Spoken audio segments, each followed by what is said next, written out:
एकेकाळची गोष्ट आहे. एक राजा आपल्या 12 मुलींसोबत राहत होता. त्या 12 राजकन्या एका मोठ्या घरात एकत्र राहत होते.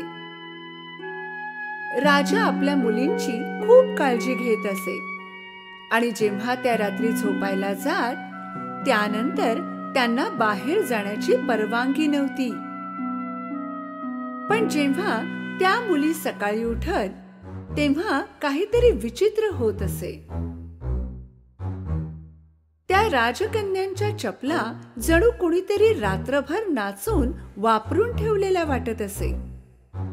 त्या राजाला दररोज आपल्या मुलींसाठी नवीन चपला विकत घेऊन याव्या लागत आणि दुसऱ्याच दिवशी त्या चपला वापरलेल्या असायच्या. राजा किंवा त्यांचे शिपाई कोणालाही या प्रकरणाचा ठाम पत्ता लागत नव्हता. हे कसं शक्य आहे? कशा ह्या चपलांच्या जोड्या एकाच रात्रीमध्ये एवढ्या जुन्या दिसायला लागल्या? महाराज, आम्हालाही काही समजत नाहीये. राजाने एक घोषणा केली. जो कोणी राजकन्यांच्या चपलांचं रहस्य शोधून काढेल, त्याचं लग्न मी माझ्या कोणत्याही एका राजकन्येशी करून देईन. त्याला माझा जावई बनवेन आणि माझ्या मृत्यूनंतर त्यालाच राजा म्हणून घोषित केलं जाईल. पण यासाठी त्याच्याकडे फक्त 3 दिवस आणि 3 रात्री असतील, अन्यथा त्याला त्याचं उरलेलं आयुष्य तुरुंगात घालवावं लागेल. त्या राज्याचे सारे तरुण, शिवाय दुसऱ्या राज्याचेही तरुण त्या महालात हे रहस्य सोडवण्यासाठी आले. काही काळ ते 12 राजकन्यांच्या खोलीच्या दरवाजाबाहेर पहारा देत होते. पण वेळ संपून जायची आणि ते सर्व हे रहस्य सोडवण्यात असमर्थ झाले आणि चपला मात्र पूर्वीप्रमाणेच वापरलेल्या असायच्या. शेवटी एक सज्जन माणूस हे काम करण्यास तयार झाला आणि तो महालाकडे जाण्यास निघाला.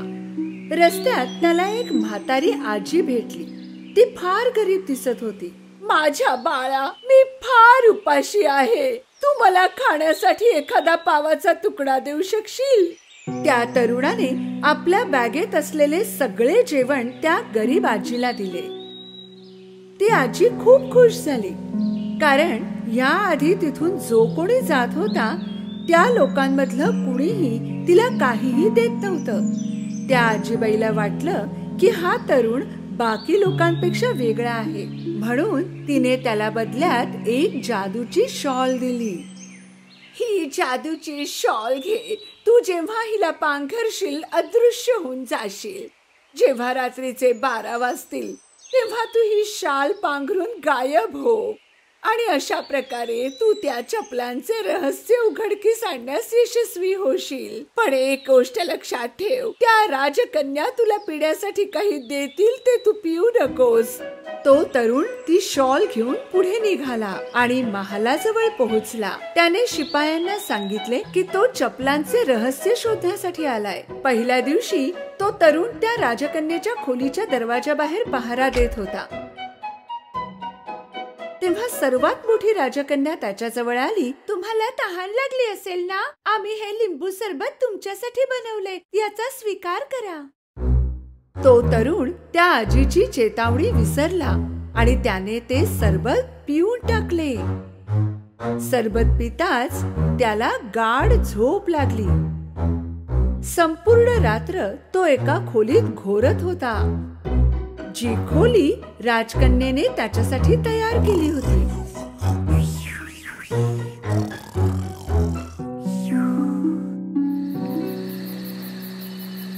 पहाट झाली आणि तो तरुण दचकून उठला. मला तर जादूची शाल पांघरून राजकुमारीच्या खोलीत जायचं होतं. दुसऱ्या रात्री पुन्हा तो दरवाजाच्या बाहेर वाट पाहत उभा होता.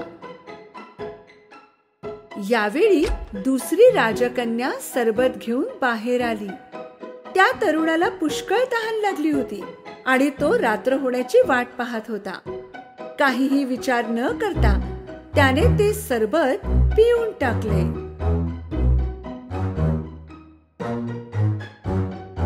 आणि पुन्हा एकदा तो गाढ झोपी गेला. सकाळी उठल्यावर त्याला आजीबाईची गोष्ट आठवली. पण एक गोष्ट लक्षात ठेव, त्या राजकन्या तुला पिण्यासाठी काही देतील ते तू पिऊ नकोस. नक्कीच राजकुमारीने सरबतामध्ये झोपेचं औषध टाकलं असणार. त्याच क्षणी महाराज तिथे पोहोचले. 2 दिवस उलटून गेले तरी तू अजून रहस्य शोधलं नाही. जर आज रात्रीपर्यंत तू ते शोधू शकला नाहीस तर तुझं उरलेलं आयुष्य तू तुरुंगात घालव.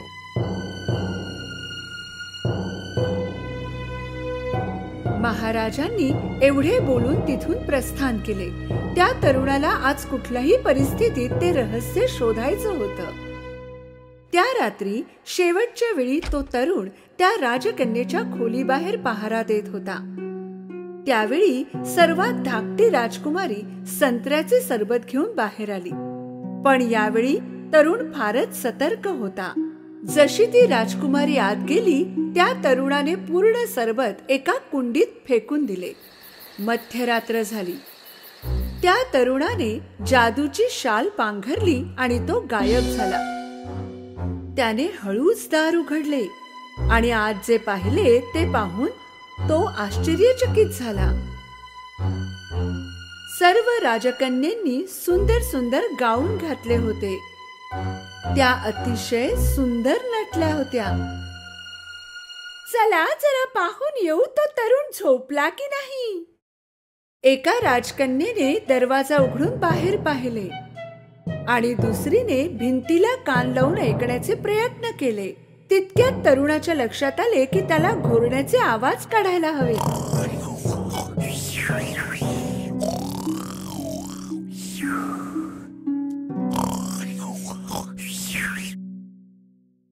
सगळ्यात मोठ्या राजकन्येने बेड एकीकडून सरकवला आणि 3 वेळा टाळ्या वाजवल्या.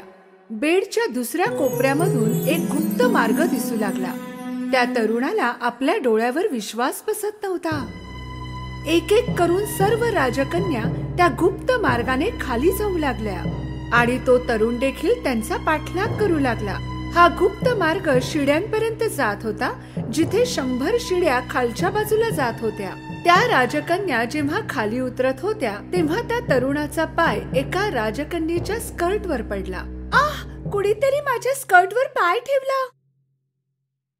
अगं वेडी, तू स्वतःच शील. शिड्या उतरून त्या जंगलात पोहोचल्या.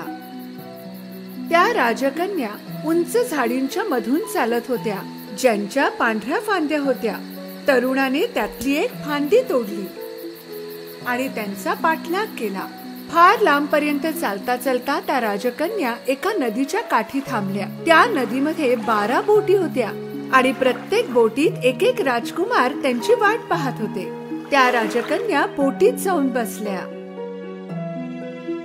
आणि तो तरुण देखील शेवटच्या एका बोटीत बसला. बोट आज थोडी भारी वाटते ना, जणू आणखी सुद्धा कोणी बसला असावा. विचित्र आहे. स्वप्न बघणं बंद कर. नदी पार करून ते सगळे एका विशाल चमकदार महालात पोहोचले आणि त्यांना आतून संगीताचा आवाज ऐकू येत होता. त्या तरुणाने खिडकीतून आत डोकावले. त्याने पाहिले की आत काही लोक नाचत होती. त्या सर्व राजकन्या महालात प्रवेश करताच नाचू लागल्या. त्या नाचता नाचता थकल्या, पण तरी सुद्धा थांबत नव्हत्या आणि म्हणूनच त्यांच्या चपला वापरलेल्या असायच्या. तरुणाने स्वतःची भूक मिटवण्यासाठी टेबलवर ठेवलेला केकचा एक तुकडा उचलून खाल्ला. सर्वात धाकट्या राजकन्येने हे पाहिले. माझा केक हवेत तरंगतोय, जणू कोणी अदृश्य मनुष्य तो खातोय. काहीही बोलू नकोस. तरुणाने सर्वांची नजर चुकवून टेबलवर ठेवलेले सोनेरी कप उचलले. राजकन्या पहाट होईपर्यंत नाचत होत्या. नंतर त्या बोटीत बसून नदी पार करू लागल्या. जंगलातून चालता चालता शिड्यांनी वर चढल्या. शेवटी त्या आपल्या महालात पोहोचल्या, परंतु त्यांच्या चपला वापरलेल्या होत्या. तो तरुण खूप खुश होता, कारण त्याने वापरलेल्या चपलांचे रहस्य शोधून काढले होते.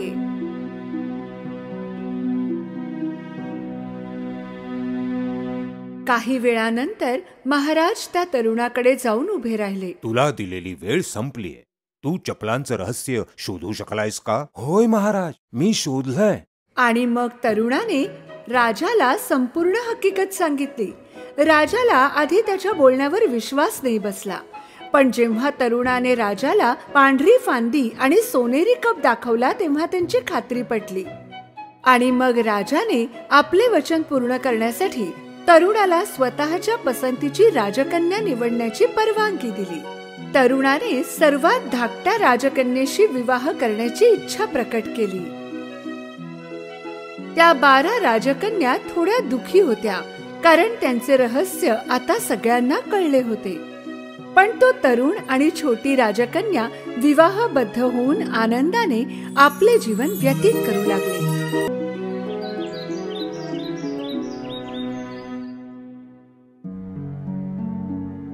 एकदा एका दूर देशात एक चेटकीण राहत होती.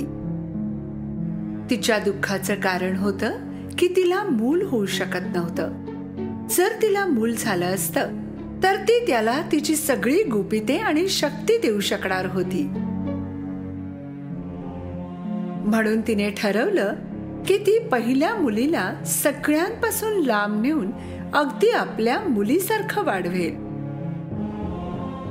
वाईटाची जादू संपूर्ण जगाचा ताबा घेईल. चेटकीण राहत होती तेथूनच काही अंतरावर एक शेतकरी नवरा बायको राहत होते. एक दिवस बायकोने नवऱ्याला आनंदाची बातमी सांगितली. आपल्याला मूल होणार आहे. दुर्दैवाने त्यांचा आनंद फार काळ टिकला नाही. बायको खूप आजारी पडली. जसजसा काळ पुढे चालला होता तिचं वजन कमी होत गेलं. जर ती लवकर बरी झाली नसती तर मूलही दगावलं असतं. तिच्या नवऱ्याने सगळे औषधोपचार आणि आयुर्वेदिक मुळेही दिली, पण ती बरी झाली नाही. त्यांच्या शेवटच्या डॉक्टरांनी त्यांना सांगितलं की एकच उपाय आहे ज्यामुळे त्यांची बायको बरी होऊ शकेल. एक वाईट चेटकीण आहे. तिच्या जवळच फक्त हिला बरं करणारी मुळी आहे. आता फक्त हाच एक मार्ग आहे. नवऱ्याने त्याचे सगळे धैर्य गोळा केले आणि चेटकिणीच्या महालात गेला. त्याने दरवाजा वाजवला. इतक्या निर्भयपणे माझा दरवाजा वाजवतोय, नक्कीच महत्वाची बाब असणार. माझी बायको आजारी आहे. तिची तब्येत खूप बिघडली आहे. मी असं ऐकलंय की केवळ तुमच्याकडेच तिच्या उपचारांची जंगली मुळी आहेत. अच्छा, पण मी का मदत करू? मी विनंती करतो, कृपया माझी मदत करा. माझी बायको गरोदर आहे. जर मी तिच्यावर उपचार केले नाहीत तर मी दोघांनाही गमावून बसेन. त्याची परिस्थिती पाहून चेटकिणीने तिचा विचार बदलला आणि त्याची मदत करण्याचा निर्णय घेतला. जर तू म्हणत असशील तर मी तुला मदत करेन. चेटकिणीने त्याला औषधी मुळ्या दिल्या. या मुळ्यांच्या पानांचा एक एक तुकडा रोज तुझ्या बायकोला खाऊ घाल, तुला तिच्यात चांगला बदल दिसेल. नवरा खुश झाला. धावत पळत घरी गेला. त्याच्या बायकोने रोज एक तुकडा खाल्ला.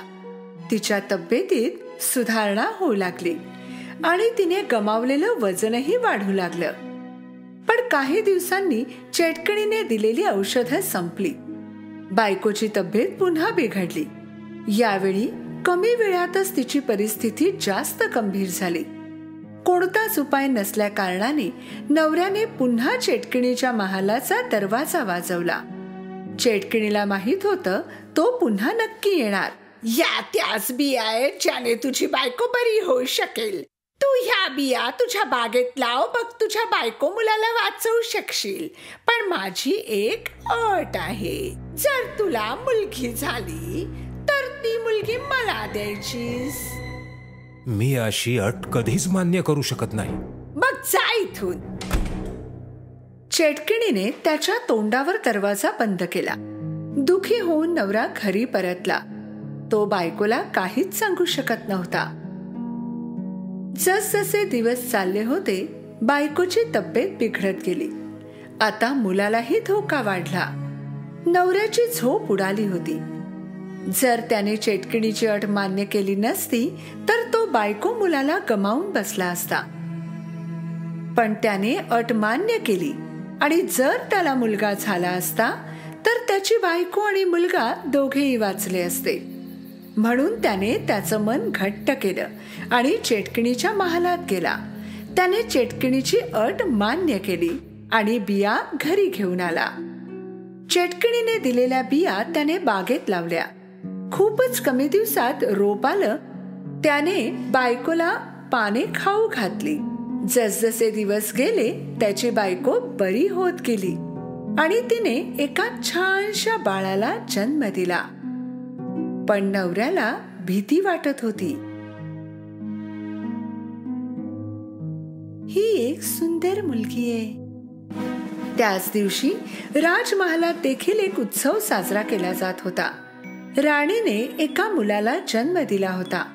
राजा खूप आनंदात होता की आता त्याच्यानंतर त्याचा राजकुमार असेल जो भविष्यात राजा बनेल. राज्यातील जनता दिलदार राजा आणि राणीवर खूप प्रेम करत असत. कोणालाही माहित नव्हतं की भविष्यात एक दिवस या दोन मुलांचं आयुष्य एकच असेल. नवरा बायकोचा आनंद जास्त वेळ टिकला नाही. त्याच दिवशी चेटकिण आली आणि तिने मुलीची मागणी केली. नवरा बायकोने जड मनाने मुलगी चेटकिणीला दिली. माझी मुलगी ती आता माझी मुलगी आहे, पण तुम्ही काळजी करू नका, मी तिची काळजी घेईन. मी हिला रपन्झेल नाव देते. चेटकिण मुलीला घेऊन जंगलात गेली, जेथे तिचा मोठा टॉवर होता. चेटकिण पायऱ्यांनी घराच्या खूप वरपर्यंत चढली. ती घराच्या शेवटच्या माळ्यावर एका खोलीत पोहोचली. चेटकिणीने मुलीला पाळण्यात ठेवलं. रपन्झेल माझी सुंदर मुलगी. चेटकिणीलाच आपली आई मानून रपन्झेल त्या घरात तिचं आयुष्य जगत होती.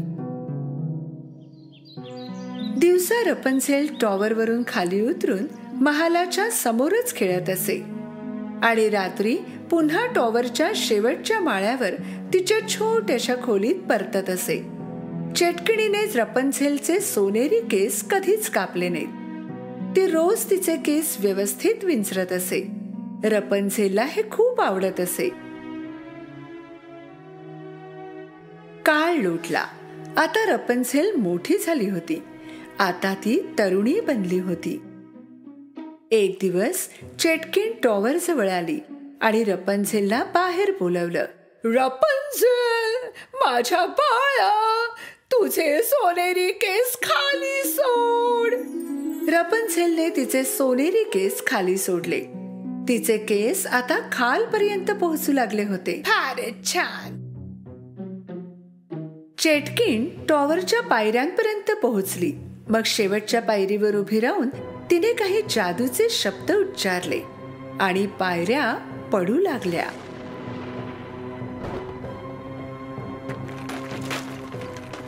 जगातले कोणतेही शब्द या पायऱ्या पुन्हा आणू शकत नाही.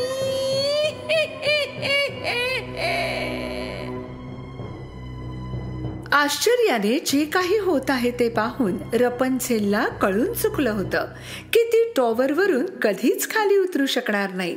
चेटकिण रोज खाली उतरण्यासाठी रपन्झेलच्या केसांचा वापर करायची आणि संध्याकाळीही टॉवरच्या खाली येऊन रपन्झेलला हाक मारायची. रपन्झेल, रपन्झेल, तुझे केस खाली सोड, तुझी आई आली आहे. तिचा आवाज ऐकून रपन्झेल तिचे केस खाली सोडायची आणि त्यावरून चेटकिण वर चढायची. आई, तू मला टॉवरच्या बाहेर का जाऊ देत नाहीस? तू मला इथे का ठेवलं आहेस? माझ्या प्रिय मुली, मी तुझ्यावर खूप प्रेम करते म्हणून तुला जगातील वाईट गोष्टींपासून वाचवू इच्छिते. रपन्झेल संपूर्ण दिवस गाणे गाण्यात आणि जे पक्षी तिच्या खिडकीवर येऊन बसत त्यांच्याशी बोलण्यात घालवत असे. दुसरीकडे जो मुलगा त्याच दिवशी राजमहालात जन्माला आला होता तोही आता तरुण झाला होता. राजा आता म्हातारा झाला होता.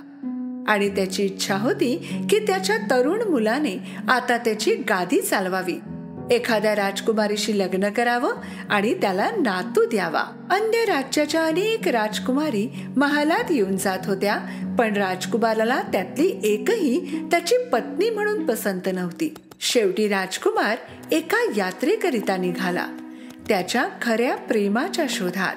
जेव्हा तो जंगलाजवळ पोहोचला जेथे तो टॉवर लपलेला होता, त्याने त्याच्या माणसांना विचारलं, मी या जंगलात यापूर्वी कधीही गेलो नाही. चला या जंगलातून जाऊ, कदाचित आपल्याला चांगला रस्ता सापडेल. राजकुमार, हे जादूचं जंगल आहे. ऐकलंय की जो कोणी आत जातो तो कधीच परत येत नाही. असं तू म्हणतोयस? काय सांगावं, एखादी अफवा असेल. स्वतः जाऊन बघूया ना. राजकुमार आणि त्याच्या माणसांनी जंगलात प्रवेश केला. राजकुमाराला स्वतःवर भरोसा होता, पण त्याच्या माणसांना नव्हता. काही वेळानंतर त्यांना एक टॉवर दिसला जेथे रपन्झेल राहत होती. मग त्यांनी रपन्झेलचे गाणे ऐकले.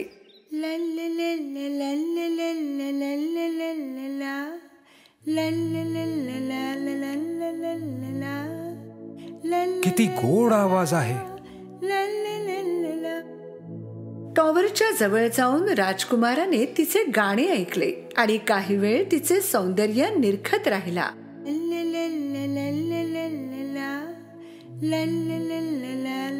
त्याच वेळी चेटकिन तेथे आली आणि तिने रपेन्झेलला हाक मारली. रपेन्झेल, तुझे सोनेरी केस खाली सोड. चेटकिणीचा आवाज ऐकून रपेन्झेलने तिचे सोनेरी केस खाली सोडले आणि चेटकिन केसांच्या आधारे वर चढली. अच्छा, हिचं नाव रपेन्झेल आहे तर. राजकुमारने काही दिवस टॉवरच्या आजूबाजूला फिरण्याचा निर्णय घेतला आणि रपेन्झेलला पाहत राहिला. चेटकिन रपेन्झेलच्या केसांच्या आधारे सकाळी खाली यायची आणि रात्री वर चढायची. रपेन्झेल, तुझे सोनेरी केस खाली सोड.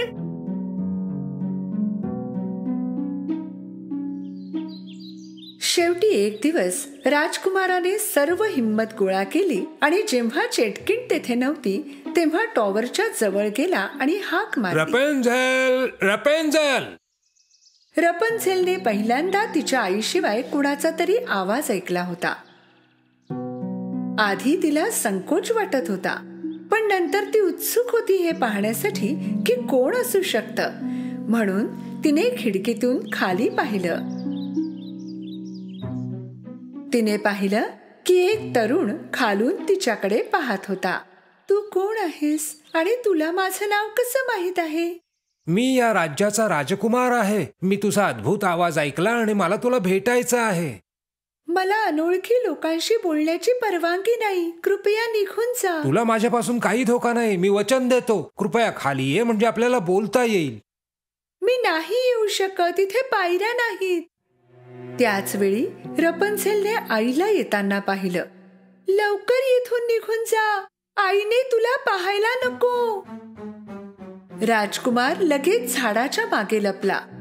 टॉवरच्या जवळ जाताच चेटकिणीने हाक मारली आणि रपेन्झेलच्या केसांवरून वर चढली.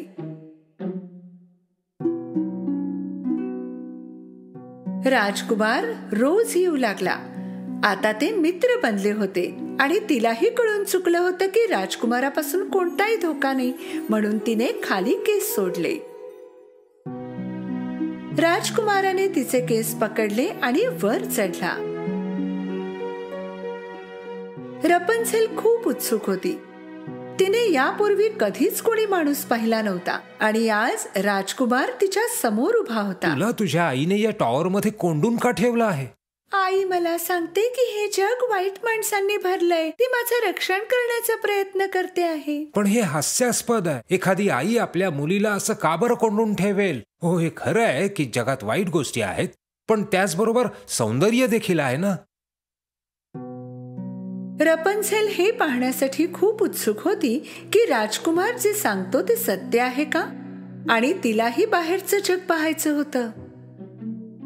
शेवटी त्यांनी मन घट्ट केलं. आणि दोघांनी पळून जाण्याचा निर्णय घेतला. त्या रात्री जेव्हा चेटकिन टॉवरवर पोहोचली, तिने रपन्झेलचे केस खाली सोडलेले पाहिले. रपन्झेलने मला येताना पाहिलं असणार म्हणून केस खाली सोडलेत. टॉवर चढून गेल्यावर तिने काय पाहिलं? रपन्झेलचे केस कापून खिडकीला बांधले होते आणि रपन्झेल कुठेच नव्हती. तिला लगेच कळून चुकलं, रपन्झेल पळून गेली होती. रपन्झेलने तिचे केस कापले आणि खिडकीला बांधले आणि त्याच केसांवरून ती आणि राजकुमार खाली उतरले होते. रपन्झेल, रपन्झेल, तू मला फसवायची हिम्मत कशी केलीस? दरम्यान रपन्झेल आणि राजकुमार जंगलातून बाहेर आले. जंगल जादूचे असल्याची गोष्ट चेटकिणीने पसरवली होती. तिला तेथे कोणी येऊन रपन्झेलला पाहायला नको होतं. रपन्झेल आणि राजकुमार महालात पोहोचले. रपन्झेल सोबत राजकुमार राजा आणि राणीकडे गेला आणि पाहिलं तर राजा एकदम ठणठणीत त्याच्या समोर उभा होता. बाबा, तुम्ही एकदम बरे झाला आहात. हे कसं झालं? एका औषधी मुळीने तुझ्या बाबांना बरं केलं माझ्या पुत्रा. काय बरं म्हणतात त्याला? हो, रपन्झेल. रपन्झेल? राजकुमारने त्यांना सगळ्या घटना सांगितल्या. राजा म्हणाला की एका म्हाताऱ्या जोडप्याने त्यांना हे औषध दिलं आणि त्यांना वाईट चेटकिणीची गोष्टही सांगितली की कशी ती त्यांच्या मुलीला जन्मल्याबरोबर घेऊन गेली. राजकुमार आणि रपन्झेल त्या जोडप्याच्या घरी गेले. जसं त्या बाईने सोनेरी केसांच्या मुलीला पाहिलं, तिने लगेच ओळखलं की ही तिचीच मुलगी रपन्झेल आहे, जिला चेटकिन घेऊन गेली होती.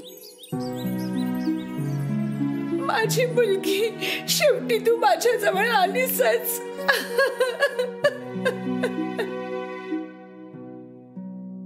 सुरुवातीपासून संपूर्ण गोष्ट ऐकल्यानंतर रपन्झेलने तिच्या माता पित्यांचा स्वीकार केला. राजकुमार आणि रपन्झेलचे लग्न झाले आणि ते आनंदात राहू लागले. त्या टॉवर मध्ये अडकलेल्या चेटकिणीचे काय झाले? राजाने चेटकिणीला पकडलं आणि त्याच टॉवर मध्ये कैद करून ठेवलं आणि टॉवरच्या खाली सैनिक तैनात केले, जेणेकरून चेटकिण तेथून पळून जाऊ नये. चेटकिणी बरोबरच तिचे सगळे जादूचे रहस्य सुद्धा अदृश्य झाले.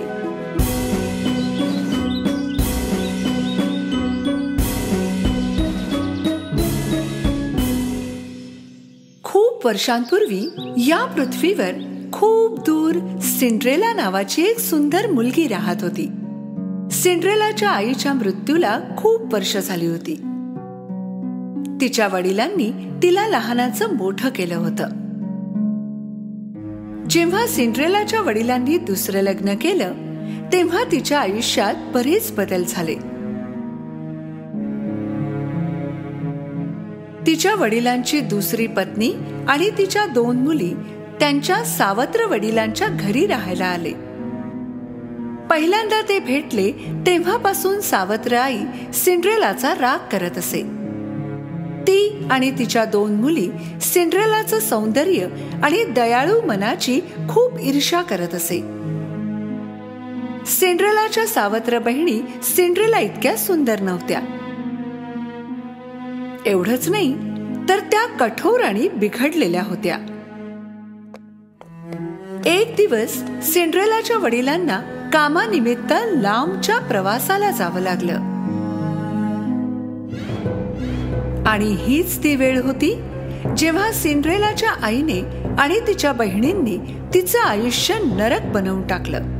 जेव्हा सिंड्रेला बगीच्यात आपल्या आवडत्या मित्रांसोबत गप्पा मारत होती, तेव्हा तिची सावत्र आई तिच्या जवळ आली. आजपासून तू या गच्चीवर राहायचंस, घरातली सगळी कामं करायचीस आणि मला तुझे हे अशा कपड्यात वावरणं अजिबात पसंत नाही.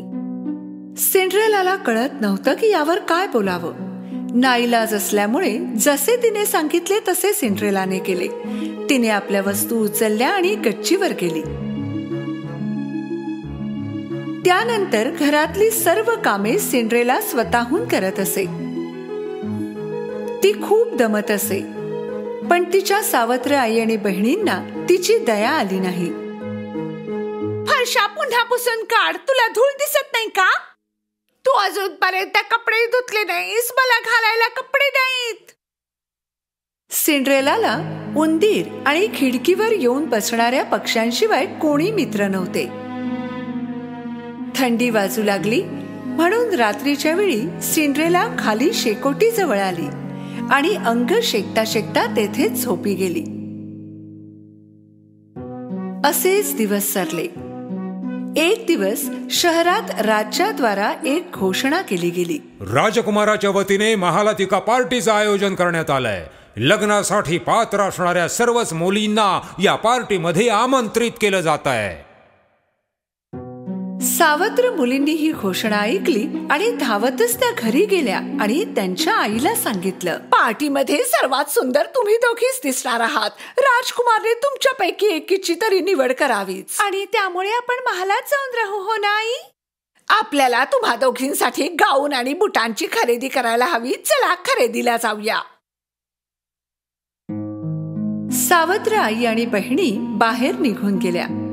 तेथेच उभी राहून या सगळ्या गोष्टी ऐकणारी सिंड्रेला उदास झाली. बरेच दिवस तयारी चालू होती. सावत्र बहिणींचे गाऊन शिवून आले होते. दररोज त्या दोघी आरशासमोर उभ्या राहून स्वतःला बजावत असे, आपणच या पार्टीमध्ये सुंदर दिसणार.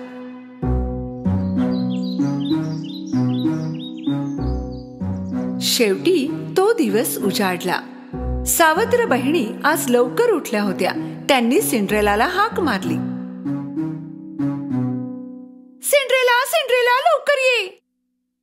कुठे आहेस तू? लगेच आमच्या आंघोळीची तयारी कर. दिवसभर सिंड्रेलाने तिच्या बहिणींना तयार होण्यासाठी मदत केली. आई ग, जरा हळू केस विचार ना, सगळे केस काढून टाकशील का? संध्याकाळपर्यंत दोघी पार्टीसाठी तयार झाल्या. तुम्ही दोघी छान दिसताय, खूपच छान. सिंड्रेलाने धीर करून सावत्र आईला विचारले, मी सुद्धा पार्टीला येऊ शकते का? कोण, तू? हो, त्यांनी सर्व तरुणींना बोलवलं आहे ना.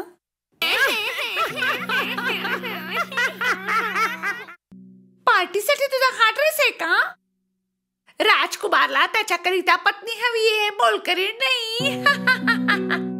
चला मुलींनो, पार्टीला जायला उशीर होतोय आणि तू लक्षात ठेव, झोपण्यापूर्वी सर्व कामं झालीच पाहिजेत. सावत्र आई आणि बहिणी पार्टी करिता निघून गेल्या आणि घरात एकटीच सिंड्रेला रडू लागली. मी पार्टीला का नाही जाऊ शकत? आज जर माझे आई वडील जिवंत असते तर असं घडलंच नसतं. त्याच वेळी एक प्रखर प्रकाश दिसला. आधी सिंड्रेलाला कळेच ना की हे काय आहे. ती प्रकाशाकडे टक लावून पाहू लागली आणि अचानक प्रकाशाच्या मध्यावर एक सुंदर परी दिसली. माझ्या लाडक्या सिंड्रेला, रडू नकोस, तू सुद्धा पार्टीला जाशील. सिंड्रेलाला तिच्या डोळ्यांवर विश्वासच बसेना. तिने गोंधळून विचारलं, मी जाऊ शकते का? माझी हालत बघा. काळजी करू नकोस, मी आहे ना तुझ्या मदतीला. मला एक भोपळा आणि 7 उंदीर आणून दे. सिंड्रेलाला कळत नव्हतं की या गोष्टी का मागवल्या आहेत, पण तिने तेच केलं जे तिला करायला सांगितलं होतं. आधी ती स्वयंपाकघरात गेली आणि मोठा भोपळा घेऊन आली. मग गच्चीवर गेली आणि तिच्या उंदीर मित्रांना घेऊन पुन्हा खाली आली. परीने तिच्या जादूच्या छडीने भोपळ्याचं रूपांतर एका घोडागाडीत केलं. मग ती उंदरांकडे वळली. त्यापैकी एक ड्रायव्हर बनला आणि बाकी सुंदर 6 पांढरे घोडे बनले.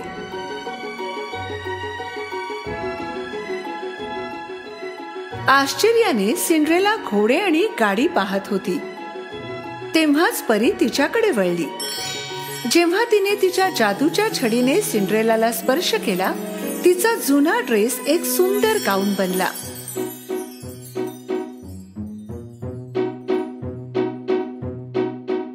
आणि तिच्या पायातील चपला सुंदर काचेचे बूट बनले. मी राजकुमारी सारखी दिसत आहे. आता पार्टीला जायची वेळ झालीये, पण घाबरू नकोस. घड्याळात 12 वाजल्याबरोबर तू घरी ये, कारण त्यानंतर तू आधी होती तशीच होशील. सिंड्रेलाने परीचं बोलणं नीट ऐकून घेतलं. मग ती घोडागाडीत बसली आणि महालाकडे जाऊ लागली. तिची सुंदर घोडागाडी महालासमोर जाऊन थांबली.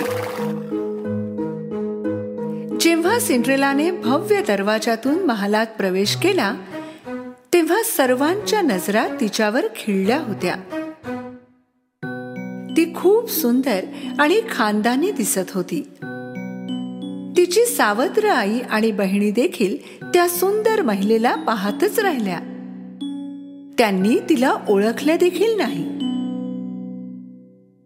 अचानक पायऱ्यांवर राजकुमार दिसला. सिंड्रेला खरंच पार्टीत उपस्थित असलेल्या सर्व तरुणींमध्ये सुंदर दिसत होती. राजकुमार पहिल्याच भेटीत त्या सुंदर मुलीच्या प्रेमात पडला. सगळेच उत्सुकतेने तिच्याकडे पाहत होते. तो हळूच पुढे आला आणि तिच्या जवळ आला.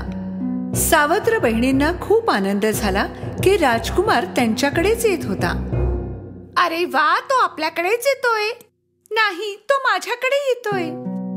पण राजकुमार पुढे गेला आणि सिंड्रेला समोर जाऊन उभा राहिला. हे सुंदर युवती, तुला माझ्यासोबत नृत्य करायला आवडेल का? सिंड्रेलाने विनयाने राजकुमाराला हो म्हटले. राजकुमार आणि सिंड्रेलाने उत्सुकतेने पाहत असलेल्या आमंत्रितांमध्ये नृत्य करायला सुरुवात केली. सिंड्रेला संगीत आणि नृत्याने एवढी प्रभावित झाली, तिला वाटलं जणू त्या महालात राजकुमार आणि ती फक्त दोघेच होते. ते दोघे रात्री उशिरापर्यंत नृत्य करत होते. सिंड्रेलाच्या लक्षातच आलं नाही की किती वेळ निघून गेला. अचानक तिचं घड्याळाकडे लक्ष गेलं. मध्यरात्र उलटून गेली होती. त्याच वेळी सिंड्रेलाला परीचं बोलणं आठवलं. घड्याळात 12 वाजल्याबरोबर तू घरी ये, कारण त्यानंतर तू जशी होती तशीच होऊन जाशील.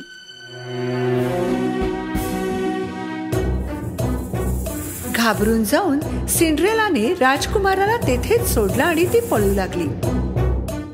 जेव्हा ती महालाच्या पायऱ्या उतरत होती, तिचा एक बूट तिथेच राहिला आणि तिच्याकडे तो घेण्याचा देखील वेळ नव्हता. जशी ती महालाच्या बाहेर पोहोचली, घड्याळात 12 वाजले आणि पुन्हा सगळं तसंच झालं जसं आधी होतं. जेव्हा राजकुमार तिच्या मागे धावत आला, तेव्हा त्याला तेथे तिचा बूट सापडला. हा बूट कोणाचा आहे ते शोधा. मग भले तुम्हाला राज्यातील सर्व मुलींना भेटावं लागलं तरी चालेल. तिला शोधून काढा. सिंड्रेला धापा टाकत घरी पोहोचली आणि थेट गच्चीवर गेली. ती राजकुमाराबरोबर घालवलेला वेळ आठवू लागली. तिला माहित होतं की तिच्याजवळ संधी नव्हती, तरीही ती राजकुमाराच्या प्रेमात पडली होती. राजकुमाराला त्या मुलीला शोधणं अशक्य होतं आणि जरी त्याने शोधलं असतं तरी ओळखलं नसतं. राजकुमारची माणसं राज्यात घरोघरी जाऊन त्या बुटाच्या मालकिणीचा शोध घेऊ लागले, पण तो बूट एकाही मुलीच्या पायात बसला नाही.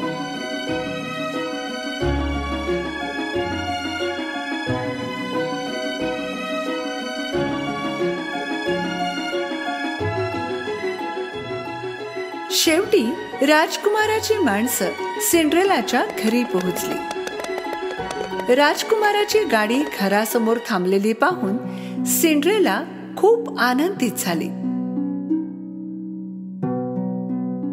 सिंड्रेला तिच्या खोलीच्या बाहेर पडणार तेवढ्यात तिची सावत्र आई दरवाजात दिसली. तू कुठे निघालीस? तुला पण बूट घालून पाहायचं आहे का?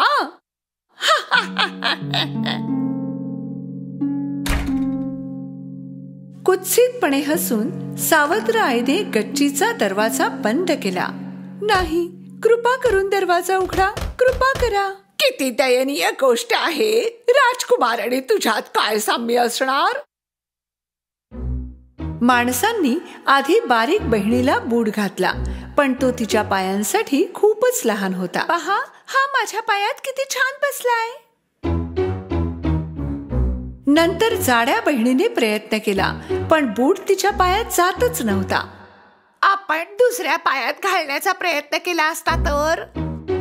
त्यांनी खूप प्रयत्न केले, पण यश आलं नाही. सिंड्रेलाने खिडकीकडे धाव घेतली, पण खिडकी खूप उंच होती. ती रडू लागली. तिला रडताना पाहून तिचे उंदीर मित्र तिच्या जवळ आले. माझ्या सावत्र आईने मला कोंडून ठेवले, चावी तिच्याकडेच असेल. उंदीर दरवाजातून सरपटत बाहेर आला. सावत्र आई दरवाजात राजकुमारच्या माणसांसोबत उभी होती. तुम्ही उद्या का नाही येत? आज त्या खूप दमल्यात आणि त्यांच्या पायावर सूजही आलीये. उंदराने सावत्र आईच्या स्कर्टवर चढून चावी मिळवली आणि वर पळाला. त्याने दरवाजा खालून चावी आत सरकवली.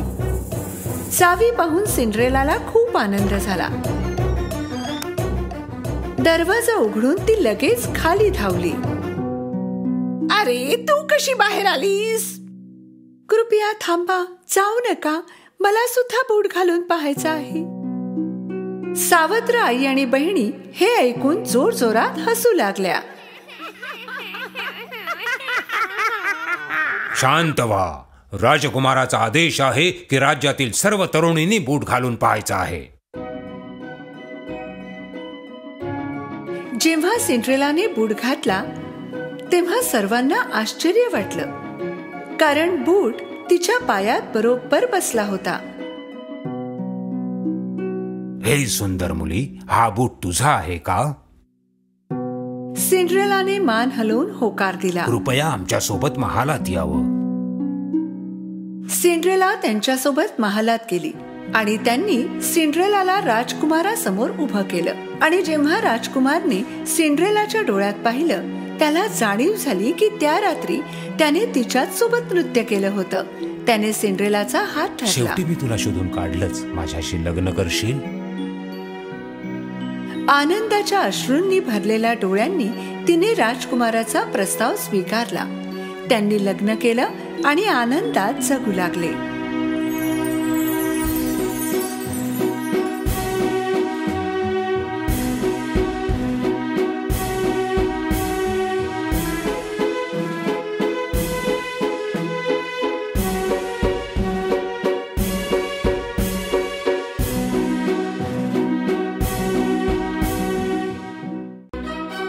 स्नो व्हाईट आणि छोटा पिग्गी.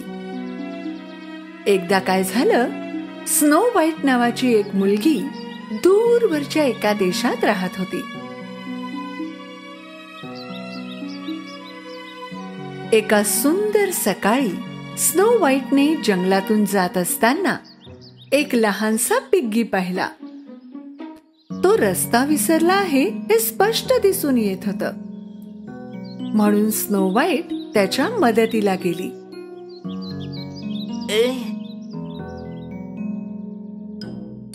हॅलो लहानशा पिग्गी. तू कोण आहेस? माझ्यापासून लांब राह. घाबरू नकोस लहानशा पिग्गी, मी स्नो व्हाईट आहे. मी तुला कधीच इजा केली नाही. हळूहळू लहानसा पिग्गी जिथे तो लपला होता त्या झाडामागून बाहेर आला. स्नो व्हाईट, तू मला मदत करू शकतेस का? हो, नक्कीच करू शकते. आधी सांग, काय झालं? तू इथे कसा आलास? मी आज सकाळी खेळायला बाहेर गेलो होतो, पण मी खेळण्यात एवढा मग्न झालो होतो की मला कळलंच नाही की मी घरापासून एवढा लांब आलोय. मग मी माझ्या घरी परत जाण्याचा प्रयत्न केला, पण एका नागतोड्याने माझ्या अंगावर उडी मारली आणि तो माझ्या कानात गोंगाट करू लागला.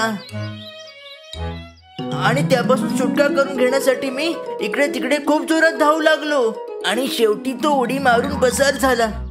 पण मी जंगलाच्या मधोमध अडकलो.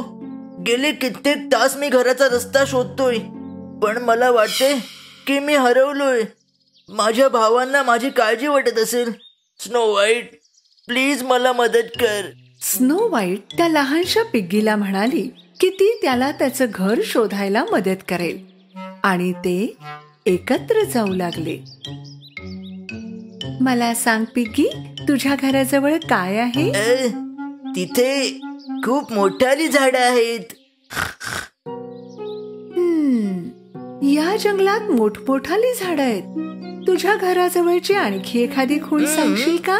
माझ्या घराजवळ एक बहरलेला पाण्याचा तलाव आहे. या जंगलात खूप बहरलेले तलाव आहेत. कळत नाहीये कोणता असेल. मला हे नाही माहिती आहे.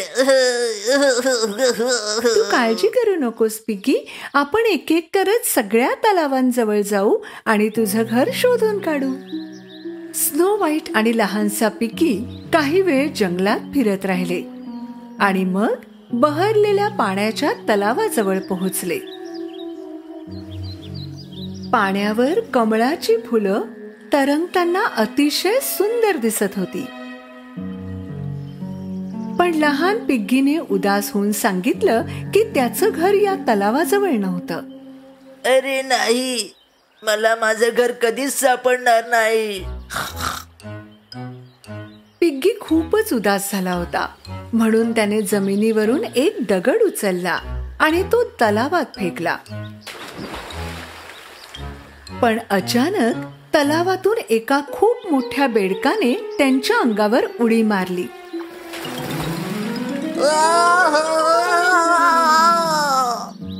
स्नो व्हाईटने भान राखून त्या पिग्गीला वाचवलं, जो त्या मोठ्या बेडकाखाली जवळजवळ चेपलाच असता. तुमच्यापैकी कोणी माझ्या घरावर दगड मारला? क्षमा कर मोठ्या बेडका, आम्ही फक्त या लहानशा पिग्गीचं घर शोधत आहोत. मग नावेचा वापर करून तलावावर जा. डुकरांना तिथे फिरायला खूप आवडतो. स्नो व्हाईट आणि पिग्गी लगेच त्या तलावाकडे निघाले, जो या मोठ्या बेडकाने सांगितला होता. चल चारी बाजूला पाहूया पिग्गी, कदाचित आपण तुझ्या घराजवळच असू. खरं तर पिग्गी थोडा वेळ तलावाच्या आजूबाजूला हुंगत होता, पण त्याला त्याचं घर नाही सापडलं आणि तो जोर जोरात रडू लागला. माझं घर, मला माझं घर पाहिजे. शांत हो लहानशा पिग्गी, रडू नकोस. लहानसा पिग्गी एवढ्या जोरात रडत होता की एक मोठी लाल मासळी तलावातून उडी मारून जमिनीवर आली आणि पिग्गीला जवळजवळ चिरडून टाकलं. स्नो व्हाईटने पुन्हा त्याला कसं बसं वाचवलं. हा काय गोंगाट लावलाय, माझी दुपारची झोप उडवून टाकलीत. जेव्हा पिग्गीने मासळीला एवढा राग आल्याचं पाहिलं, तेव्हा तो घाबरून राजकुमारीच्या मागे लपून बसला. क्षमा कर मासळी ताई, आम्ही या गोड पिग्गीचं तलावाजवळचं घर शोधतोय. मग त्या तलावावर डॉग घेऊन जा, तेथे मातीचा तलाव आहे. डुकरांना शिखल आवडतो.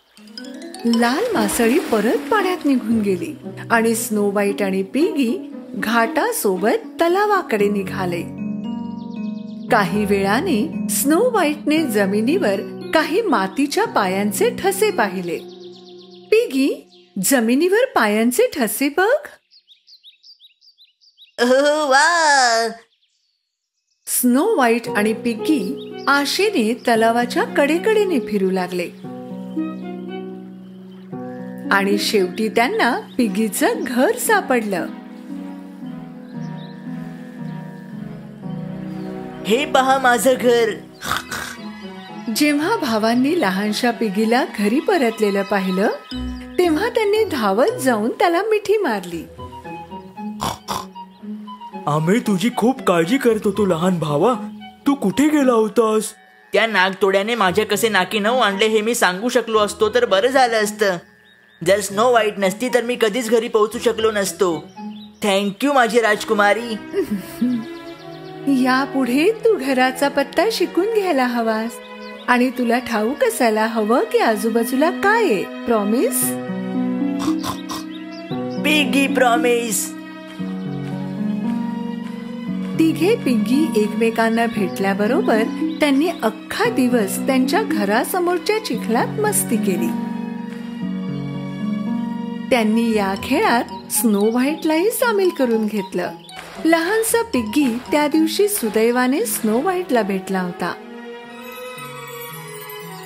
कारण या धरतीवर प्रेमळ राजकुमाऱ्या नेहमीच बोलणाऱ्या प्राण्यांना मदत करतात.